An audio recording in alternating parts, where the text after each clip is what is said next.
What's up, everybody? I'm Brant Phillips, and welcome to Real Estate Fundamentals. So we're going to be talking about an opportunity that is here in today's market with short sales. Some people hear the word short sales and they think it's this really tricked out, difficult, complicated process. Well, it is, but thankfully I'm going to show you how you can learn to outsource all of these steps, and you can begin turning trash into cash. You can begin monetizing leads that you may already be throwing down the drain. I know this because I did this myself for years. So you're going to want to check out this episode, learn how you can begin taking advantage of the short sale opportunity that is here for us as real estate investors and real estate agents in today's market.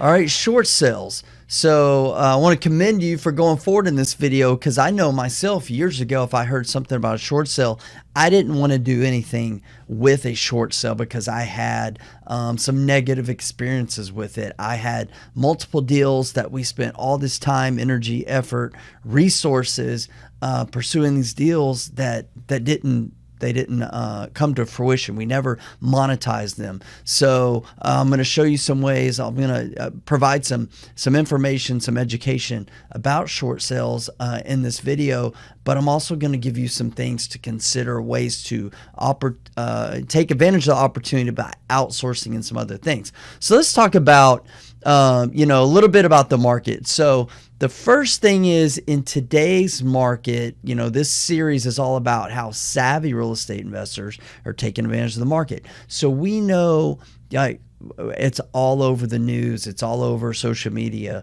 about unemployment rates, about businesses going out of business, about people are struggling out there. So we know that there's going to be some negative effects with people getting behind in payments, not being able to afford their homes, not being able to pay their bills, all this negative stuff that happens in a recessionary market.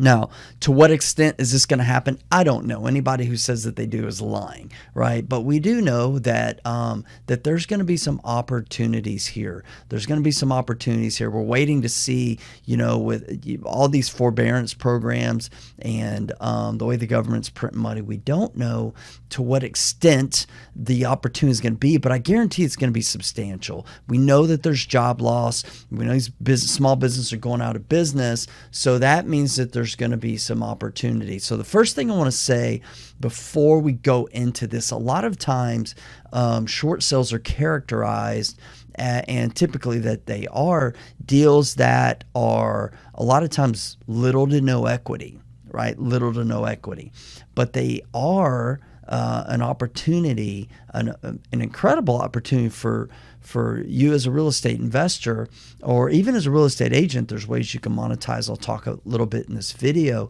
that you can get into deals with very little to no money, cash out of pocket. There's actually situations where the seller brings money to closing, and they're actually happy to do that because you're helping them with the problem. Right, you're helping them with this big problem that they have. But before we go deeper into this, I want to say this. A lot of times short sales are thin margin deals, meaning the equity is thin. It is not 25, 30% like I would like to see, that most real estate investors would like to see in their equity in all their deals.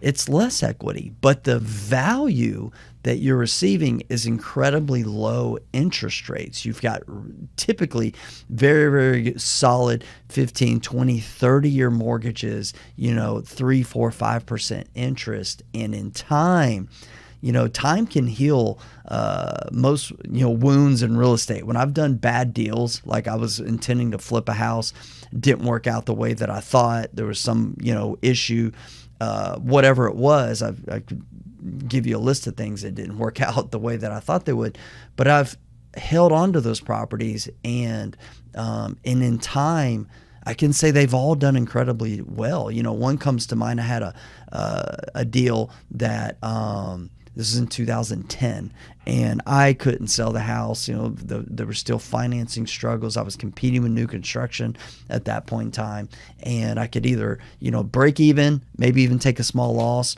or rent the thing out. And I did for 7 years to the same tenant, end up making 6 figures 7 years later on that deal. So time can heal most wounds with real estate, but I want to encourage you, if you don't have enough cash reserves in these short sale deals, very, very, very strongly, consider just wholesaling these, or looking for ways to monetize them with some cash. Maybe not buy and hold deals, but some of them, if you're doing enough lead generation, you're talking to enough sellers, you're going to run across some of these situations. So the business, job and business loss, that's the opportunity, because these people are in their homes. They're behind on payments. So what does it look like? They're behind on payments. They may not be behind on payments, but they're just having a hard time with their bills. A lot of times they are behind on their payments. Foreclosure is looming, and they need help. They really just want to be out of the house. Like they're not like our typical motivated seller, and they're looking, to receive cash at closing or anything. They just want to be done with the problem. So a short sale, like the name implies, it's sold short of what that individual owes to the bank. So for example, if someone was in a home and let's say it was worth $150,000 and the seller owed $150,000 or $140,000. If a short sale process went through, the bank may say, hey, yeah, we're willing to sell this home for $120,000, right? They're selling it short of what they owed. So you can potentially, even though there's little to no equity when you're talking to that seller, you can potentially acquire that property with a healthy amount of equity or substantial amount of equity, if you go through this short sale process. But you have to understand that this is, like I said, a complicated process. So that's both a good and a bad thing. One of the success habits that I've seen that the most successful people have in the world, in the world of business, the world of real estate, is the most successful people are willing to do things that most other people just aren't willing to do. So if you are willing to take action, learn the process, learn the short sale process, and do what a majority of real estate agents and investors won't, then there is substantial amount of money to be made. I know a number of investors, and they specialize just in short sales. Why is it? Well, a big reason is there's a lot less competition from agents and investors for the reasons I just mentioned, because it's difficult. But there's a lot of opportunity, because there's a lot of people with little to no equity that are struggling financially, right? So that's kind of I'm not going to go into the in-depth steps of a short sale process, because I don't do that process, where we don't do that in office, try to pursue a short sale. We've done it in the past, and it's something we've chosen to outsource, and I'll share with you in just a minute how you can do that. But when you find a property that has zero or even negative equity on occasion, and basically that's part of the ingredient, and the other ingredient is the seller just wants out. They just want to be done with it, and they're not most likely not looking to get any cash in exchange for the seller home. They just want to be done with it. So next thing that you're going to have to do is you're going to begin making contact. You're going to have to collect all their mortgage information, loan information, loan number, all that type of stuff. Begin contacting the bank, getting with their short sale department. It's going to be different if it's a big bank versus a local bank. The local banks are obviously easier to work with, and basically you're going to go through this process, submit a short sale packet. Each bank is going to have their own packet that you're going to have to fill out. Fill out all of that information. Of course, if it's already entered into a foreclosure process, it's going to be much more difficult. It's going to be much more difficult, and honestly, a lot of the lenders aren't going to be willing to start the short sale process or even able to. So time is of the essence here, and you want to make sure that your sellers are being transparent with you and honest. Because if they've already entered that situation, then it may be a deal breaker. All right, so there's going to be an appraisal involved, right? So the banks are going to get an appraisal to find out what the property is worth. So this is how the bank's going to make their decision on, are we going to sell this property for less? Are we okay taking it back? What are we going to do here? So the bank is going to go through their process. They're going to give you a price. And then you get to make a decision. Hey, can I, get a hard money loan or a private money loan and just buy this property outright? That may be one option for you, and take the deal down. Or you do this, do a subject to type of structure, whatever it is. But ideally, in ideal situations for me and my business and most real estate investors, the bank reduces what they're going to sell the property for to a number that works for your numbers, either as a buy and hold or a fix and flip. So that's a very, very short overview of the process, but that's kind of the key ingredients, right? That you've got a motivated seller, most likely little to no equity. They just want to get out and most likely not going to receive any cash. There's sometimes the bank will give, a seller it's like a transition assistance fund or, some cash or something like that. But you need to get them get them comfortable with, hey, this is not going to be, a big payday for you. But here's another opportunity for you. What I've mentioned thus far is that, you can see that there's ways to make money with short sales, but it's complicated and it's hard. And that's why most people don't do it.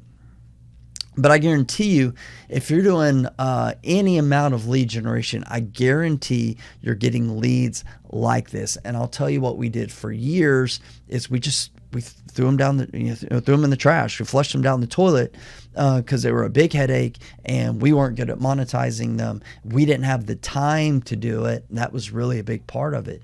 So is the short sale process for everybody? No, I would actually say, going through and negotiating short sales with banks is not for most people. A majority of investors and agents don't want to do that. That's okay. You can partner with a short sales negotiation company. There's companies that specifically work on handling the entire process and work with you on qualifying the seller, doing all the follow-up with the bank, the appraisal process, all that type of stuff. When they get short sales approved, and they don't get them approved 100%, of course, but whatever percentage that is, whenever you get them approved, you can get compensated in multiple ways. Number one, you can buy the deal. Number two, you can get the listing. Number three, if you don't want to do the listing, you can refer them out to other agents for a referral agreement. And that's what I typically do. So if you want to learn more about that in the company that I use, go to realestatefundamentals.com/resources, basically our resources page, and there's a link on there for a short sale specialist. His name is Bob. I've been working with Bob for quite a while now. He is phenomenal. So what we do, my acquisitions agent, every time we've got a short sale lead, something that fits that category, motivated seller, but little no equity, behind on payments or just struggling to make payments and we just want to be done with it, we shoot those over to Bob. He goes through that process. He kicks them out. He sends us referral fees as well, and we get a buy deals. We get to outsource those to our agents because we don't list them ourselves typically. So that's overall. Part of your success in real estate too, and negotiating with sellers, is your education as well. So last thing I want to say is that when you understand a short sale process in most situations, if someone's going into foreclosure, almost all situations, a short sale is so much better for a seller than a foreclosure. All this stuff going on to their credit, just basically destroying their credit for years and years and years. This can really be a win-win for you, for them, for everybody, even for the banks, right? This is a really good opportunity. Sometimes the numbers are thin, like I mentioned. So sometimes you have to think small, but very small numbers can become big, big numbers over time with volume and time. And like I gave you the example of one of the deals that I did that ended up resulting in a six-figure profit over 7 years after we sold that property. So I encourage you to begin exploring this world a little bit further, because there's a lot of market, there's a lot of opportunity in today's market for savvy real estate investors. Go to our resources page, check out the link for the short sales, fill out a quick form that's on there. It'll connect you with my contact, and just encourage you guys, keep taking action. There's opportunities out in today's market. Go figure out what your niche is, figure out what you're going to do, take advantage of it, because this opportunity is not going to be here forever.